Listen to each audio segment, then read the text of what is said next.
नमस्कार, स्वागत है आपका। मैं संध्या शर्मा लेकर हाजिर हूं आपका पसंदीदा शो न्यूज पंच। इस कार्यक्रम के जरिए हम आप तक पहुंचाएंगे वो खबरें जिन पर रहती है आपकी नजर। न्यूज पंच में खबरों की होगी पूरी पड़ताल, साथ ही ग्राउंड जीरो पर मौजूद अपनी टीम से जानेंगे एक एक अपडेट। और आज न्यूज पंच के जरिए जिन खबरों पर होगी हमारी नजर, सबसे पहले कर लेते हैं उन खबरों का रुख, यानी कि टॉप लाइन्स का रुख। तो न्यूज पंच में सबसे पहले बात करेंगे पश्चिम बंगाल की कि पश्चिम बंगाल में ममता राज में स्कीम या फिर स्कैम, यही है बड़ा सवाल। और करेंगे इस खबर पर विस्तार से बात। इसके अलावा न्यूज पंच में जो हमारी अगली खबर होगी, रुक करेंगे उस खबर का और आपको बताएंगे कि किस तरह से रफ्तार पकड़ता स्वदेशी फाइटर मिशन। जी हां, कैसे रफ्तार पकड़ रहा है स्वदेश का ये फाइटर मिशन, ये भी आपको बताएंगे। इसके साथ साथ न्यूज पंच में जो हमारी अगली खबर होगी वो होगी भव्य से जुड़ी हुई। भव्य की भव्यता से आपको रूबरू कराएंगे और कैसे भव्य होगा भारत, ये भी आपको विस्तार के साथ बताएंगे। तो आइए न्यूज पंच की कर लेते हैं शुरुआत और सबसे पहले बात पश्चिम बंगाल की। तो पश्चिम बंगाल के मुख्यमंत्री शुभेंदु अधिकारी ने राज्य की पिछले तृणमूल कांग्रेस सरकार की महिलाओं के लिए डायरेक्ट कैश ट्रांसफर योजना लक्ष्मी भंडार को लेकर एक बड़ा खुलासा किया है। मुख्यमंत्री ने कहा कि इस योजना का लाभ ले रहे लगभग 30 लाख लाभार्थी अपात्र हैं। इनमें से कई गैर भारतीय हैं या उनके नाम वोटर लिस्ट में स्थायी रूप से हटाए जा चुके हैं। अब ऐसे में सवाल उठ रहे हैं कि आखिर ममता सरकार की ये स्कीम थी या फिर बड़ा स्कैम। ममता सरकार के इस फर्जीवाड़े को ग्राफिक के जरिए और भी विस्तार के साथ आपके साथ साझा करते हैं। पश्चिम बंगाल में आखिर क्या कुछ चल रहा था ममता सरकार का बड़ा फर्जीवाड़ा, जिसका खुलासा किया है पश्चिम बंगाल के मुख्यमंत्री शुभेंदु अधिकारी ने। और लक्ष्मी भंडार योजना पर तमाम तरह के अब उठ रहे हैं सवाल। सीएम शुभेंदु अधिकारी का बड़ा दावा है और इस दावे के माध्यम से वो साफ तौर पर करते हुए नजर आए कि योजना में करीब 30 लाख फर्जी लाभार्थी शामिल थे। घुसपैठिए इस योजना का लाभ उठा रहे थे और फर्जी लाभार्थियों की पहचान आगे भी जारी रहेगी। साफ तौर पर पश्चिम बंगाल के मुख्यमंत्री ने इस ओर इशारा किया है कि भ्रष्टाचार में जो लोग लिप्त हैं और जो लोग गैर जरूरी होने के बावजूद लाभ ले रहे थे सरकारी योजनाओं का, उनके खिलाफ जरूर कार्रवाई की जाएगी। और मृत और गैर भारतीय नामों का भी दावा यहाँ पर होता हुआ नजर आ रहा है। महिला योजना का लाभ सिर्फ महिला नहीं बल्कि पुरुष भी उठाते हुए नजर आए हैं। मुर्शिदाबाद के राकिबुल का नाम सामने आया है जो कि इस योजना का लाभ उठा रहे थे। अंदाजा लगाया जा सकता है कि किस स्तर पर भ्रष्टाचार फैल रहा था, क्योंकि ये योजना तो महिलाओं के लिए थी लेकिन पुरुष इसके हिस्सेदार थे। फिलहाल पुलिस हिरासत में रकीबुल और योजना के करीब 2.20 करोड़ लाभार्थी हैं। हालांकि ये बड़ा सवाल है कि इन लाभार्थियों में कौन वास्तविक लाभार्थी है और कौन गैर जरूरी। इसके अलावा आपको बताते हैं कि फर्जी लाभार्थी अब किसी भी कीमत पर बचते हुए नजर नहीं आने वाले हैं, क्योंकि अलर्ट मोड पर अब हैं मुख्यमंत्री शुभेंदु अधिकारी। लक्ष्मी भंडार योजना के बदले अब लाई जा रही है अन्नपूर्णा योजना। अन्नपूर्णा योजना में सख्त वेरिफिकेशन होगा। घर घर जाकर लाभार्थियों की जांच की जाएगी। ऑनलाइन ऑफलाइन दोनों मोड में इसका सत्यापन किया जाएगा और 90 दिनों तक नामांकन अभियान भी चलाया जाएगा। यानी कि साफ तौर पर जो लोग इसके पात्र हैं उन्हें ही अन्नपूर्णा योजना का लाभ मिलता हुआ नजर आएगा, क्योंकि लक्ष्मी भंडार योजना में जिस तरह से फर्जीवाड़े उजागर हो रहे हैं, तो शुभेंदु सरकार ने साफ तौर पर कहा गया है कि पात्र लोगों को ही इस योजना में शामिल किया जाएगा। अब वेरिफिकेशन नया नहीं, इसको भी समझिए, क्योंकि ऐसा नहीं है कि सिर्फ पश्चिम बंगाल में ही किसी भी योजना के लाभार्थियों का वेरिफिकेशन कराया जा रहा है। महाराष्ट्र की बात करते हैं तो महाराष्ट्र सरकार ने भी एक बड़ा एक्शन लिया था। आपको याद होगा, लाड़की बहन योजना महाराष्ट्र में चलती है और इसको लेकर के ऑडिट भी कराया गया था। 69 लाख अपात्र लाभार्थी इसके माध्यम से बाहर हुए थे। यानी कि ऐसा नहीं है कि पश्चिम बंगाल में अपात्र लोग योजना का लाभ ले रहे थे। जब महाराष्ट्र में भी लाड़की बहन योजना को लागू किया गया तो उससे पहले वेरिफिकेशन किया गया। वेरिफिकेशन में बड़ी संख्या में यहाँ पर भी अपात्र लाभार्थी सामने आए थे, जिन्हें इस योजना से बाहर का रास्ता दिखाया गया। ई-केवाईसी और दस्तावेज जांच में तमाम तरह के दावे फेल हुए। 2.46 करोड़ से घटकर 1.77 करोड़ लाभार्थी ही यहाँ पर रह गए। साफ तौर पर बता रही है ये तमाम तरह के वेरिफिकेशन कि कैसे गैर जरूरी लोग इन योजनाओं का लाभ लेने के लिए शामिल हो जाते हैं, लेकिन जब उसका वास्तविक वेरिफिकेशन होता है तो फिर उन्हें उस योजना से बाहर भी कर दिया जाता है। अब आपको अन्नपूर्णा भंडार योजना के बारे में भी जानकारी दे देते हैं, क्योंकि आ रही है अन्नपूर्णा भंडार योजना। बंगाल की महिलाओं को इसके माध्यम से वित्तीय सहायता दी जाएगी। लक्ष्मी भंडार योजना की ये सीधे सीधे जगह लेती हुई नजर आएगी। 1 जून 2026 से ये योजना लागू कर दी जाएगी, यानी कि कुछ ही दिन शेष हैं। मुख्यमंत्री शुभेंदु अधिकारी ने इसकी घोषणा की थी। पात्र महिलाओं को हर महीने 3,000 रुपए मिलेंगे और इसका जो उद्देश्य है, इसका जो मकसद है, वो सीधे सीधे महिलाओं को आर्थिक रूप से सशक्त बनाना है और महिलाओं को आत्मनिर्भर बनाना है। तो साफ तौर पर पश्चिम बंगाल में हम देख रहे हैं कि शुभेंदु सरकार एक्शन मोड में नजर आ रही है। योजनाओं के माध्यम से अगर हम बात कर लें या फिर भ्रष्टाचार को उजागर करने की बात कर लें, बीएसएफ की बात कर लें या फिर और तमाम योजनाओं की बात कर लें, लगातार हर रोज हम देख रहे हैं कि शुभेंदु सरकार एक्शन मोड में नजर आ रही है और बड़े बड़े फैसले भी लिए जा रहे हैं। ताजा जानकारी ले लेते हैं, हमारे साथ हमारे सहयोगी संवाददाता सौरभ दत्ता जुड़ गए। सौरभ, सबसे पहले तो लक्ष्मी भंडार योजना की बात करते हैं। बड़े पैमाने पर भ्रष्टाचार उजागर कर रहे हैं मुख्यमंत्री शुभेंदु अधिकारी। साथ ही साथ लक्ष्मी भंडार योजना से लेकर अन्नपूर्णा योजना तक के सफर की अगर हम बात करते हैं तो कैसे दोनों योजनाएं पारदर्शिता के रूप में अलग अलग नजर आती हैं, और भ्रष्टाचार अगर हम देखें तो कैसे अन्नपूर्णा योजना इन तमाम योजनाओं से अलग है। आज संध्या देखिए, जब पहली बार इस बात का खुलासा हुआ तो सरकार का पहला मानना था कि लक्ष्मी भंडार जो वो सरकारी योजनाएं थी और उसमें शायद जो वेरिफिकेशन हुआ वो वेरिफिकेशन सही हुआ। मतलब मेरा कहने का मतलब है कि 2 करोड़ 20 लाख वहाँ पे उपभोक्ता है, तो उनको वेरिफिकेशन के बाद ही उनका नाम लिस्ट में डाला गया है, ऐसा ही सरकार का मानना था, नई सरकार का मानना था। लेकिन आगे चल के, क्योंकि ये प्रोसेस कैसे खुला कि लक्ष्मी भंडार जो चल रहा था ममता बनर्जी के शासनकाल में, भाजपा की सरकार का कहना था कि हम अभी लक्ष्मी भंडार को बंद नहीं करेंगे, लक्ष्मी भंडार के जितने भी लाभार्थी हैं उनको अन्नपूर्णा योजना में कन्वर्ट करेंगे, और कोई अगर नई तरीके से अन्नपूर्णा योजना में एनरोलमेंट कर सकते हैं तो वो भी कर सकते हैं, जिसका नोटिफिकेशन रजिस्ट्रेशन आज से शुरू हो रहा है।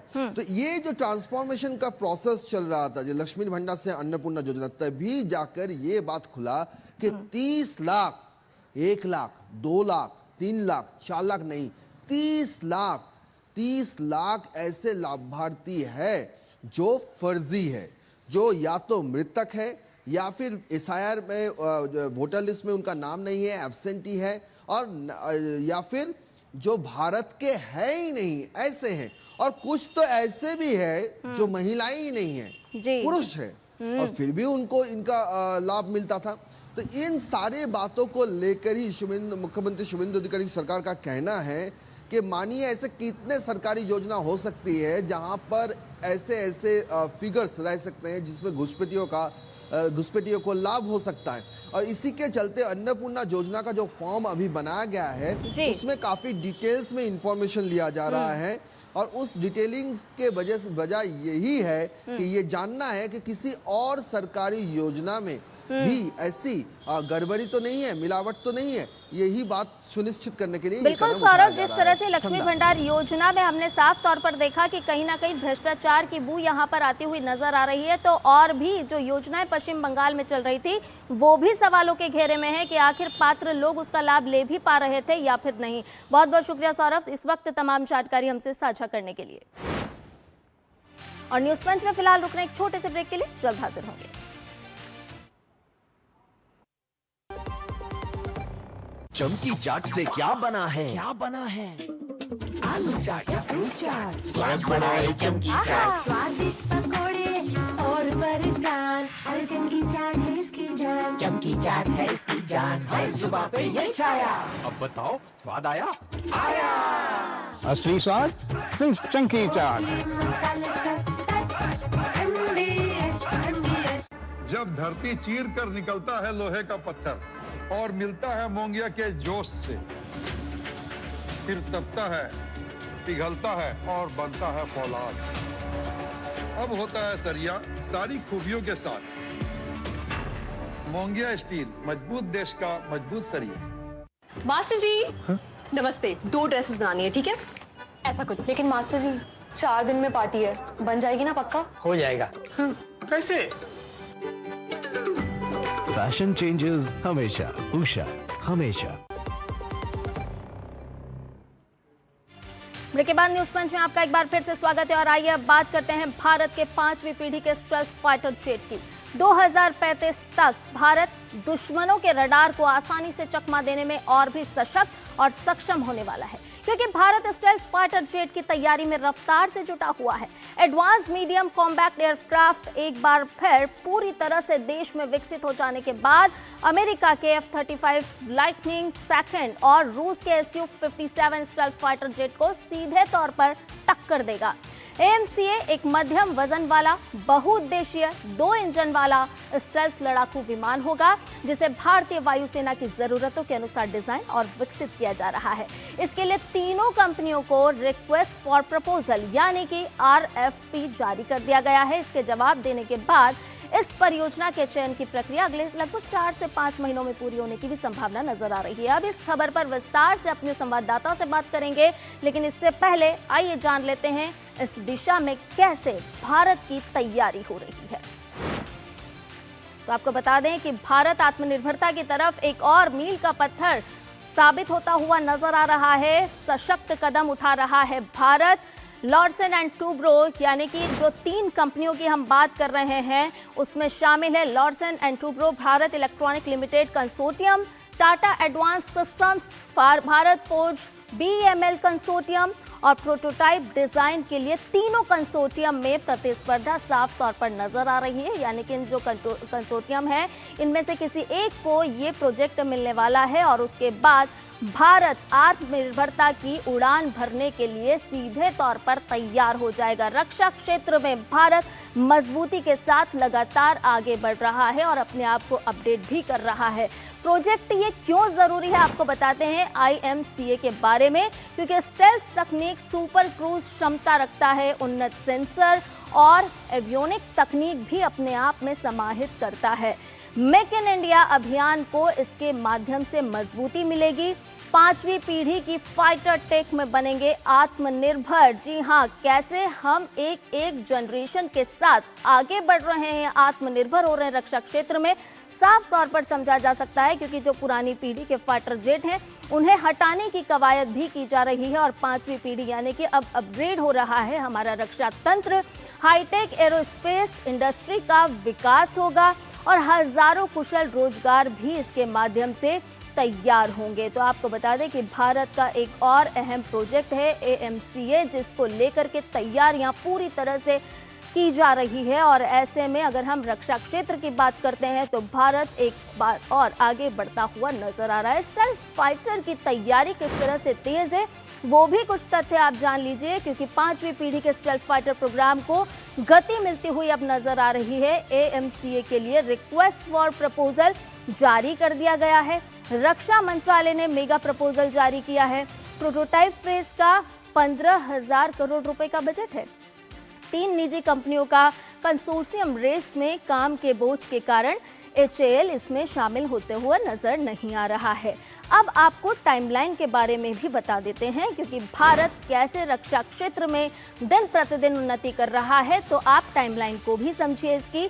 2026 प्रोटोटाइप RPF फेज और उसके बाद 2029 जिस 2035 तक के लक्ष्य की हम बात कर रहे हैं तो उसकी टाइमलाइन आपको बता रहे हैं कि 2029 में किस तरह से ये प्रोजेक्ट आगे बढ़ेगा। तो पहले प्रोटोटाइप की उड़ान का लक्ष्य 2029 के लिए निर्धारित किया गया है। वहीं 2030 से लेकर 32 के बीच की अगर हम बात करते हैं तो फ्लाइट टेस्टिंग की यहाँ पर शुरुआत होती हुई नजर आएगी।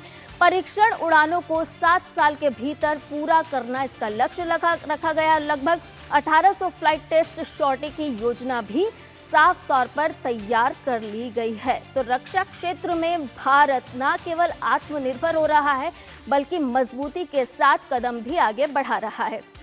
ताज़ा अपडेट ले लेते हैं हमारे संवाददाता विशाल बेरिस जो इस पूरी खबर पर हमारे साथ जुड़ गए हैं। विशाल, सबसे पहले तो आपसे यही समझना चाहेंगे कि भारत अगली पीढ़ी के स्टेल्थ फाइटर तैयार कर रहा है। चुनी जो निजी कंपनियों को चुनाव करना है, ऐसे में रक्षा कंपनी कैसे फाइटर जेट को बनाने के काम को और भी रफ्तार देगी, आगे बढ़ाएगी? देखिए संध्या, सबसे पहले हमें ये समझना होगा कि 2024 में जब एरो इंडिया शो हुआ था बेंगलुरु के अंदर, तो उसके अंदर अमेरिका और रशिया दोनों ने अपने एडवांस वर्जन को पेश किया था। अमेरिका की तरफ से F-35 और सुखोई का एडवांस वर्जन वेरिएंट पेश किया था रशिया ने, लेकिन ये दोनों बहुत ही महंगा सौदा था। इसलिए भारत ने तय किया मोदी सरकार के तहत कि हम अपना खुद का एमका बनाएंगे, और अब इस दिशा में रफ्तार पकड़ ली है। और हम सब जानते हैं कि DRDO इसकी जो नोडल एजेंसी है वो ADA को उन्होंने आगे किया है, और ADA इसका डिज़ाइन और सर्टिफिकेशन वगैरह सब देखेगा। और इसके लिए 3 प्राइवेट सेक्टर्स को आइडेंटिफाई किया गया, जिसमें L&T है, टाटा डिफेंस है, और उसके अलावा भारत फोर्ज जो कल्याणी ग्रुप है वो भी इसमें शामिल किया गया। और इन तीनों में कंपटीशन होगा, और इनको 5 प्रोटोटाइप बनाने होंगे जो भी सिलेक्शन होगा, और उसके बाद ये हमारा जो प्रोजेक्ट है वो रफ्तार पकड़ेगा। जी विशाल, यहाँ पर आपसे ये समझना चाहेंगे कि रक्षा क्षेत्र में जनरेशन किस तरह से काम करती है। जैसे हम 5वीं पीढ़ी का जिक्र कर रहे हैं, तो 5वीं पीढ़ी का स्टेल्थ फाइटर जेट है, किन किन क्षमताओं से ये लैस होगा, क्या क्या खूबियां अपने आप में रखता है? देखिए संध्या, अगर हम जनरेशन की बात करते हैं तो कोई एक ऐसा नहीं है कि सिंगल लाइन में आप डिफाइन कर दें कि कौन सी जनरेशन का है। आप दर्शकों के समझने के लिए मैं बता दूं कि जो हमारा रफाल फाइटर जेट है वो 4.5 जनरेशन का एयरक्राफ्ट है, और अभी 5th जनरेशन के एयरक्राफ्ट अमेरिका, चाइना और रशिया के पास हैं। और जनरेशन का जो मानक तय होता है वो होता है कि कितना आर्टिफिशियल इंटेलिजेंस उस पर यूज़ किया गया है, कितना उसके अंदर एवियोनिक्स एडवांस है, और ये सुपर क्रूज एयरक्राफ्ट है। सुपर क्रूज का मतलब ये होता है कि आपको मार्क 3 की स्पीड अचीव करनी है, यानी कि साउंड बैरियर आपको तोड़ना है। अभी हमारे पास जो जहाज़ है उससे बेहतर ये इसलिए होगा कि हमारा जो एमका बनेगा उसमें इंटरनल बे की क्षमता, यानी कि आपके हथियार अंदर रहेंगे। 15,000 किलो के हथियार वो अपने इंटरनल बे में रख सकता है, और बाहर 5500 किलो के हथियार वो रख सकता है। इसके अलावा जो खास बात यह है कि सुपर क्रूज जो है वो एक आपको एडवांस टेक्नोलॉजी देता है कि आपको आफ्टर बर्नर्स यूज नहीं करें। जैसे MiG-29 के अंदर आप साउंड स्पीड का बैरियर तोड़ने के लिए आप आफ्टर बर्नर यूज करते हैं, तो आपकी पूरी फ्यूल जो है वो 15 मिनट में खत्म हो जाती है। और इसके अलावा इंफ्रारेड सिग्नेचर, यानी कि वो हीट जनरेट करता है, उससे भी आपका जहाज पकड़ में आ जाता है। तो ये दोनों चीजों से हमें फायदा होगा। सुपर क्रूज की फैसिलिटी टेक्नोलॉजी हमारे पास होगी, और एडवांस एवियोनिक्स इसमें शामिल होगा। चलिए, बहुत धन्यवाद विशाल तमाम जानकारी हमसे साझा करने के लिए। और आइए अब बात औद्योगिक भारत के ब्लूप्रिंट की करते हैं। मैन्युफैक्चरिंग को बढ़ावा देने के लिए देश के 100 स्थानों पर औद्योगिक पार्क लगाने की प्रक्रिया शुरू हो गई है। इस साल केंद्रीय बजट में घोषित भारत औद्योगिक विकास योजना यानी कि भव्य के तहत पहले चरण में 50 पार्क की स्थापना की जाएगी। आत्मनिर्भर भारत की दिशा में कैसे ये पार्क मील का पत्थर साबित होंगे, जानेंगे अपने संवाददाता से। लेकिन इससे पहले एक नजर भव्य योजना की प्रमुख जानकारी पर। तो पहले इस योजना को समझिए। भारत कैसे मैन्युफैक्चरिंग पावर हाउस बनने की दिशा में आगे बढ़ा है। केंद्र सरकार ने लॉन्च की है भव्य योजना, और 33,660 करोड़ रुपए का बजट इसके लिए मंजूर किया गया। देश भर की अगर हम बात करें तो 100 इंडस्ट्रियल पार्क बनाने की इसके माध्यम से योजना है। इंडस्ट्रियल भारत का ब्लूप्रिंट तैयार हो चुका है, खाका खींच दिया गया है।